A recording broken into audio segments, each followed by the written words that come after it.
Aloha mai. Today we have Master Lauhala Weaver, Pohaku Kaho'ohanohano, who will be sharing with us the wonderful uses of the Kumula'au Lauhala, or the hala tree. So, aloha mai e Pohaku. Aloha mai. Please share owai ko inoa, what's your name, where you're from, nohea mai oi, and what got you interested in the Lauhala tree itself and the actual art of weaving. So aloha mai, o Pohaku Kaho'ohanohano, noho wau ma kahakuloa, he mea ulana lauhala wau. So I'm a weaver, I live in Kahakuloa.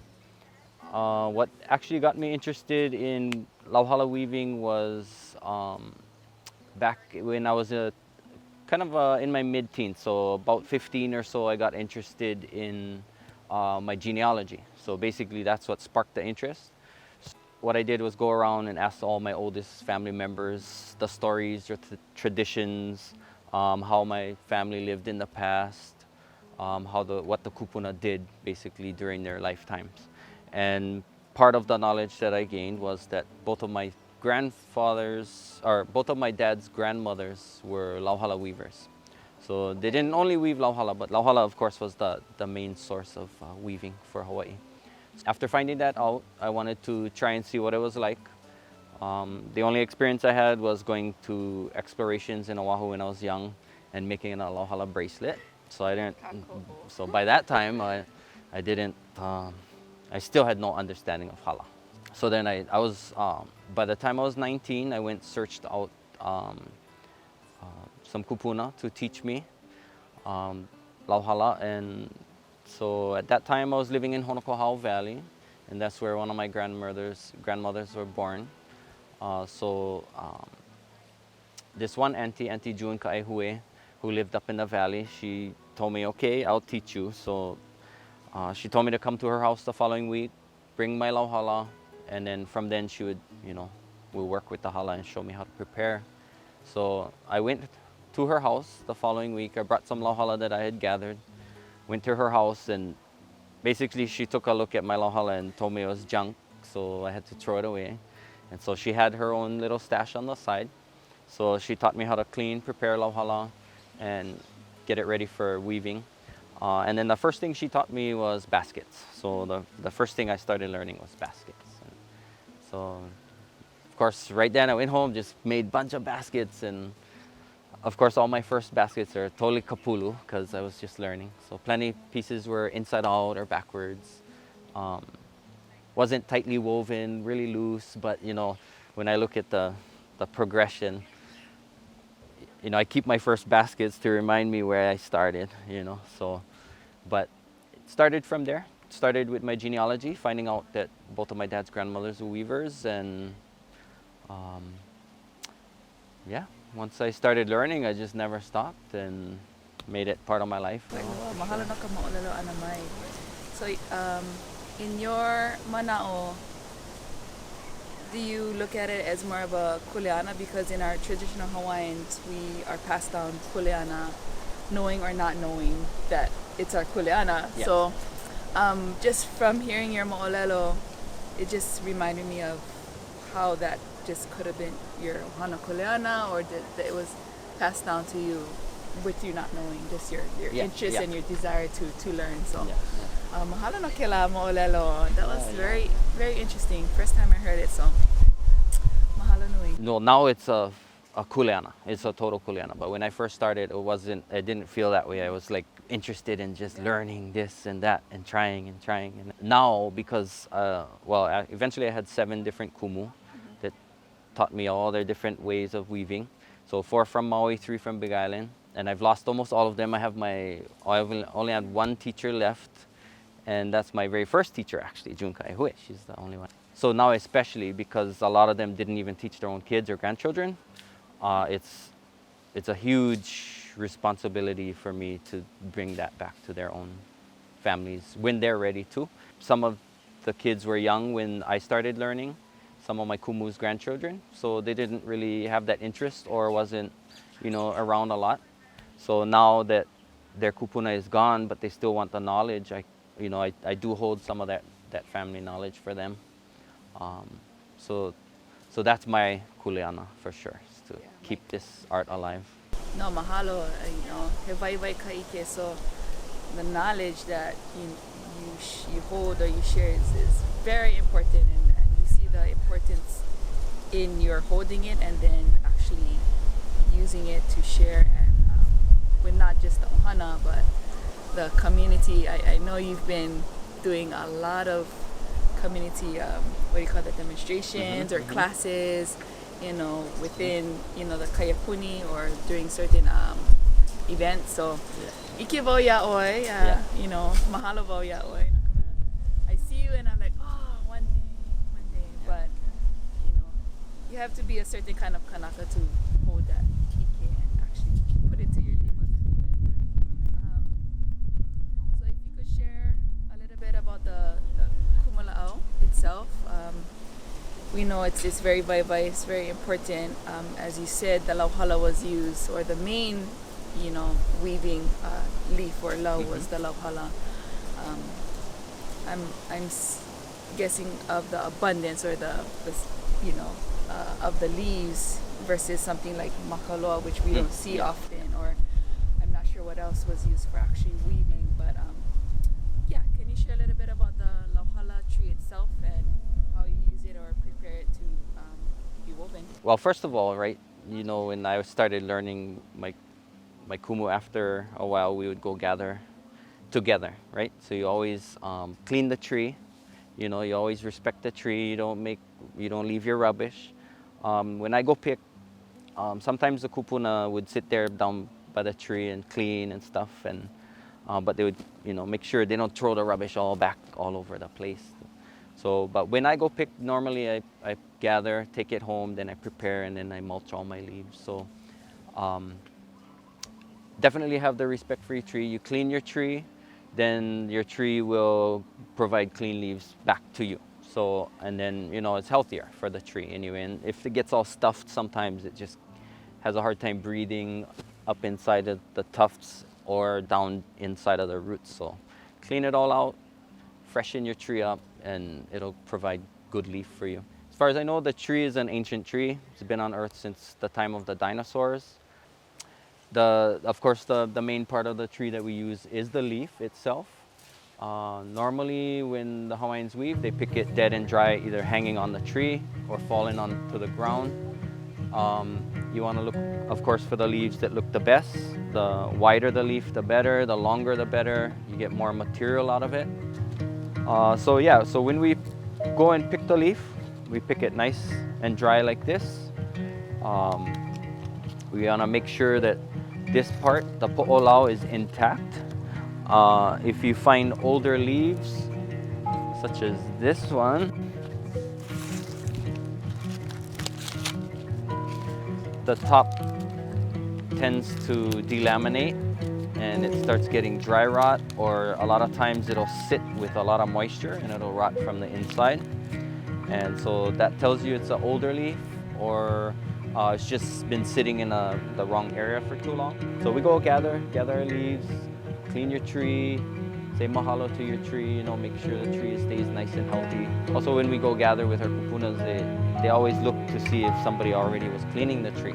So if somebody was already, if somebody picks from that tree is kapu, made for that person and it's clean. Basically, every part of the tree is used, from the trunk, the roots. Roots have fibers in it that they used to make rope out of. The ulehala. Also, the trunk in the female can be hollowed out and used as the irrigation piping for the taro patches in the old days. Instead of PVC pipes nowadays, But me, I give credit to the hala tree for making us Hawaiian, because it was the hala leaves that they wove into the canoe sails. Yeah. So this is what brought our canoes over thousands of years ago. And in fact, every single Pacific island, Micronesia, Melanesia, Polynesia, all these islands were populated by canoes at Lauhala sails. Even New Zealand. Of course, their hala didn't last. It died because it's too cold, so they started using flax. But our weaving stayed the same. But to me, we wouldn't have been here if it wasn't for this tree, definitely. Yeah.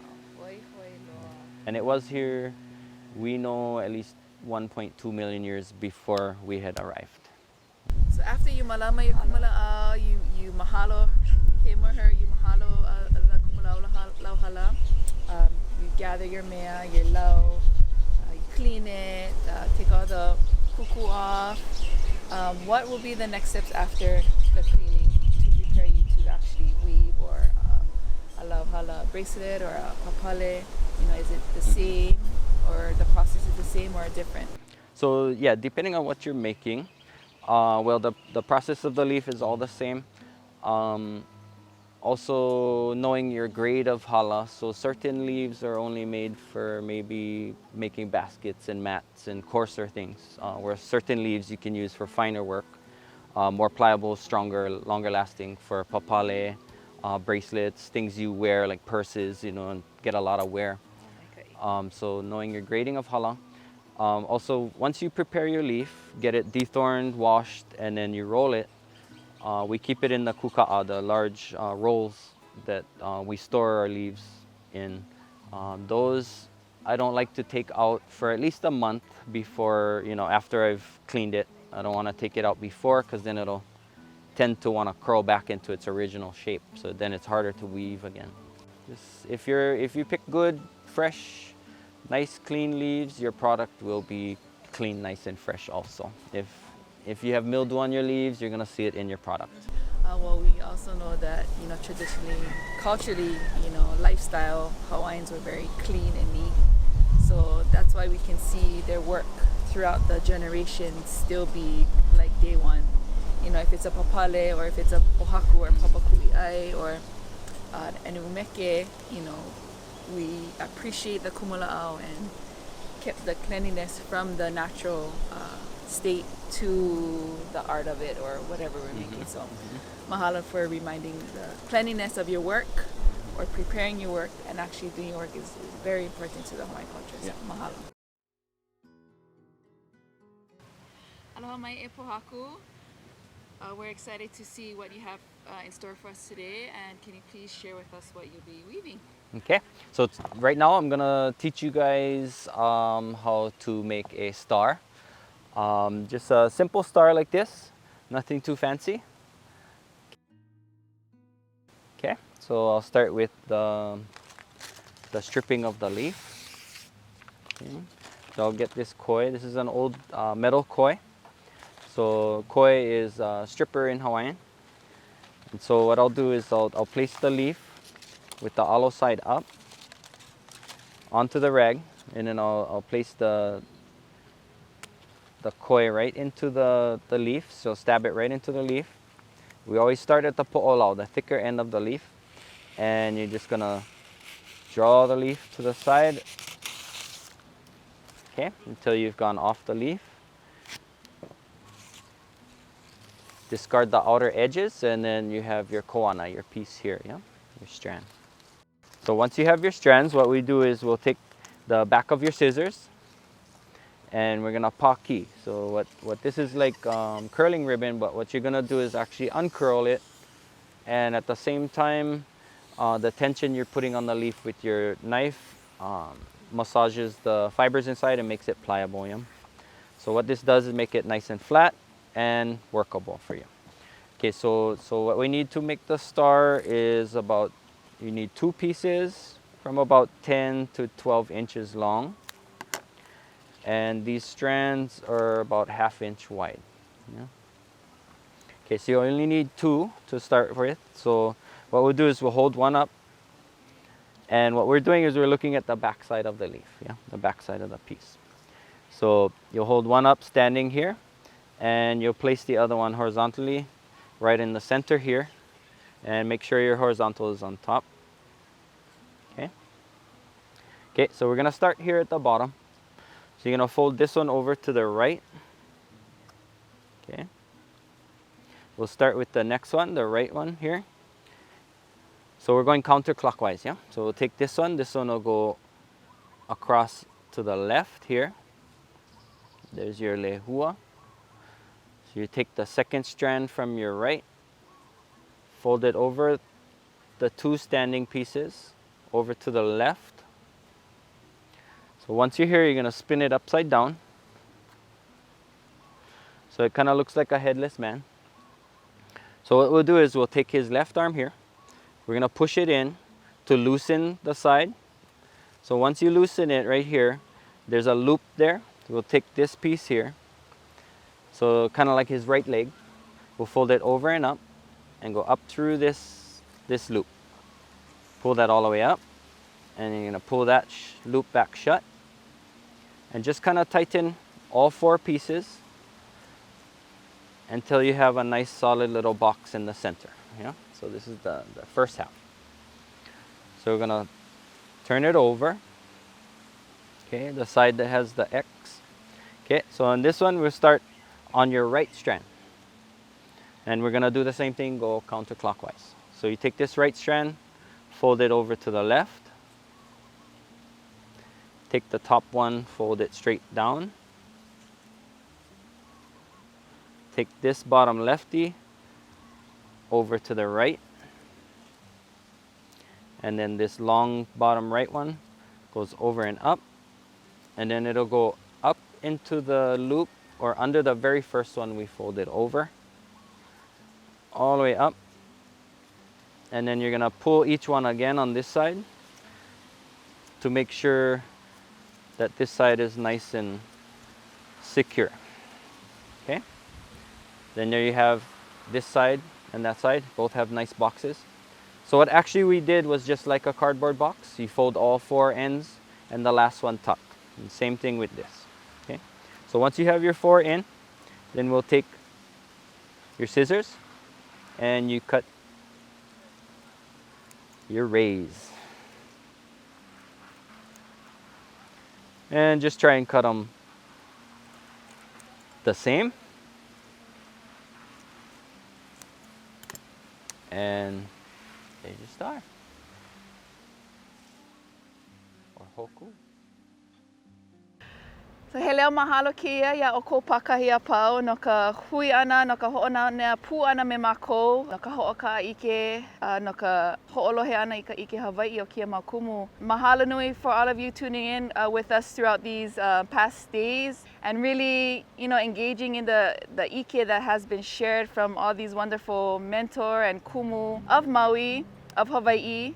He leo mahalo keia, again, mahalo to Ka'ehu, again, mahalo to all the people who shared and engaged with us in our keiki and our community. And again, this is encouragement to all you folks to find that space in your own community to learn, to engage, to share, to create relationships with Aina and with people and learn more and share more in the culture, in the Aina. And I'm so happy to be able to share with you folks today and throughout these past days. So mahalo piha ia o ko pakahi a pau o wau no o ka hakuriti kamara.